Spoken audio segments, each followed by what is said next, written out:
Welcome to this explainer. Okay, so today we're diving into a really fascinating disconnect. We're looking at this intriguing gap between the glossy, globally marketed image of a nation and the everyday reality that its own locals actually experience. We're talking about the Sri Lankan hospitality paradox. Now, even though we're focusing on Sri Lanka today, this paradox actually reveals a ton about how service industries and class dynamics operate worldwide. I mean, if you've ever seen a travel brochure, you know Sri Lanka is famous for its warmth, but what happens when that warmth seems strictly reserved for people just passing through and not the actual people who live there? Well, we're going to use the data and accounts straight from our source material to map out exactly what's going on here. So picture the classic tourism poster view for a second. You've got Sri Lanka as this bright, smiling pearl of the Indian Ocean, right? A place celebrated all over the globe as the warmest place on Earth. But then contrast that with the everyday reality for a local. If you're a local walking into a shop, there's a good chance you might not even get a greeting. You might run into a petrol attendant who looks tight-lipped, hurried, and honestly, faintly annoyed. Or maybe a bus conductor who sets a super harsh tone before a single word is even spoken. The contrast between these two realities is absolutely jarring. When you run into a double standard like this, it's completely natural to ask yourself, is this just my imagination? Am I just noticing a grumpy shopkeeper on a particularly bad day? Well, as we start playing detective here, we need to figure out if this is just a personal perception or a documented systemic issue. And to do that, we have to look directly at what the locals are saying themselves.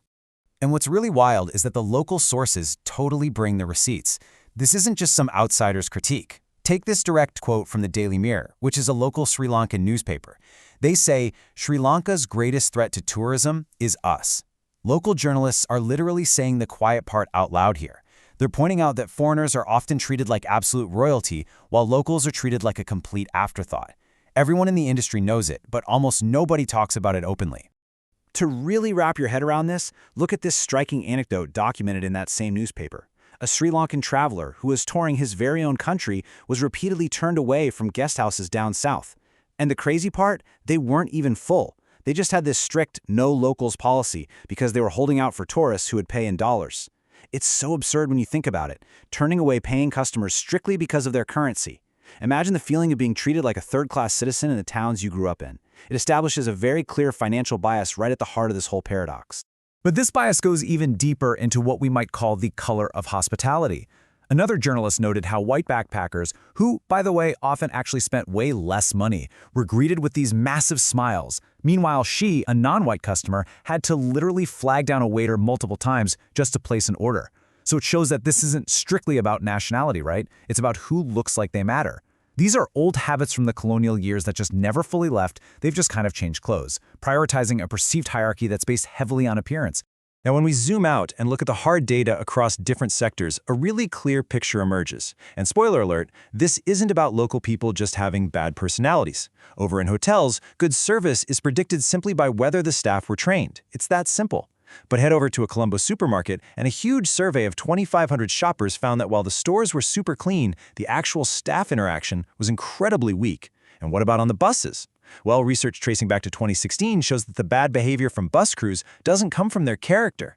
It stems from rough working conditions, poor welfare, and just plain accumulated stress. Section 1. The system driving it. Let's look at the 4 root causes. So if we know it's not just bad personalities, what exactly is the underlying architecture here? Well, root cause 1 is hierarchy and group loyalty.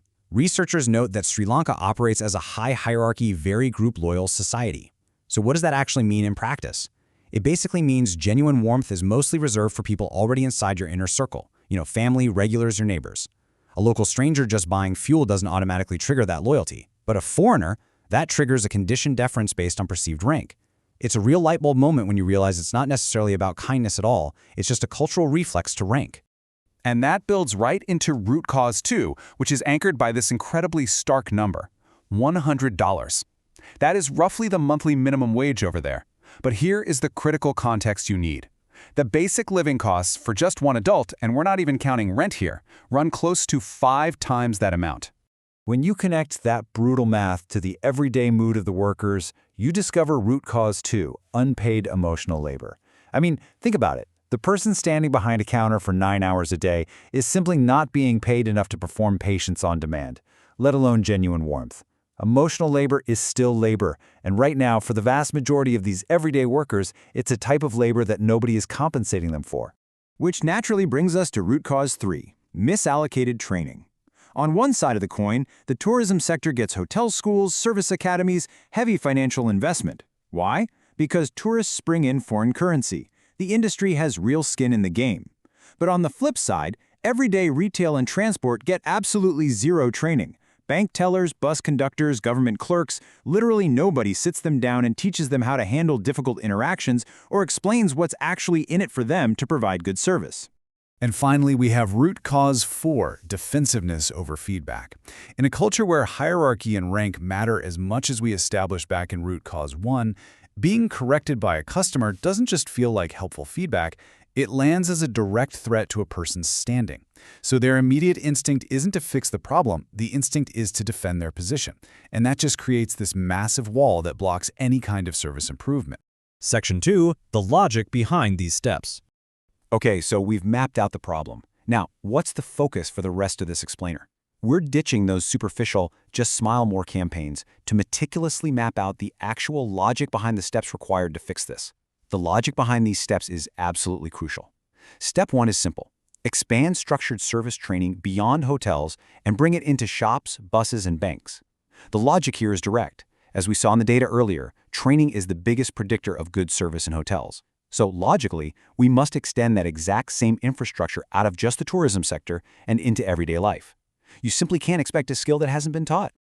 Next up, we have Step 2, pay wages that actually cover the job's demands. Remember that $100 minimum wage versus the crazy cost of living? If you want people to engage in the heavy emotional labor required for top-tier hospitality, you logically have to pay them for it. You simply cannot train away the anxiety of poverty. It just doesn't work. The sources actually highlight a quote that perfectly hammers home the logical reasoning behind this step. It says, "A smile you can't afford isn't a smile, it's a performance under duress." Wow. You just can't ask someone to radiate patience and warmth when they are silently panicking about how they're going to pay next month's rent. Economic stability absolutely has to precede emotional labor. Let's move on to our next building block. Step 3, establish complaints that have visible consequences. Right now, customer feedback often just disappears into this suggestion box void. This comes down to basic behavioral science logic. If complaints just vanish and nothing visibly happens, staff correctly learn that nobody is actually watching them, and without consequences, standards naturally collapse.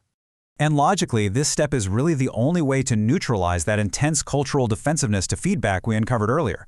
Breaking the defensiveness loop requires actionable, transparent feedback. Because when consequences are clear, fair, and visible to everyone, feedback finally stops being this personal attack on a worker's hierarchy and starts becoming an objective metric of the job. Which brings us to the final and honestly perhaps the most crucial step in our blueprint, Step 4. Say the quiet part out loud in public. This is exactly what the frustrated Sri Lankan journalists from our source material are already doing. They are exposing the double standard. Yes, it's super uncomfortable, but exposing the truth is a logically required mechanism if we want real change. And why exactly is public naming so logically necessary? Because unfortunately, policy tends to follow embarrassment, not the other way around. Uncomfortable public naming acts as this necessary catalyst. Once that double standard becomes a matter of actual public embarrassment, institutions are basically forced to enact those first 3 steps just to save face and fix the system. So we're going to end on this somewhat provocative question. Is this whole paradox just a character flaw baked into a people? Or is it a broken system that nobody's fixed yet? Well, based on everything we've unpacked today, the answer is so clearly the latter. The genuine warmth in Sri Lanka is very real. It's just currently trapped behind completely broken incentives. But systems, unlike character flaws, are solvable equations. By understanding the deep logic behind these steps, we can clearly see how things can actually change. So keep questioning the systems around you, and I will see you all in the next explainer.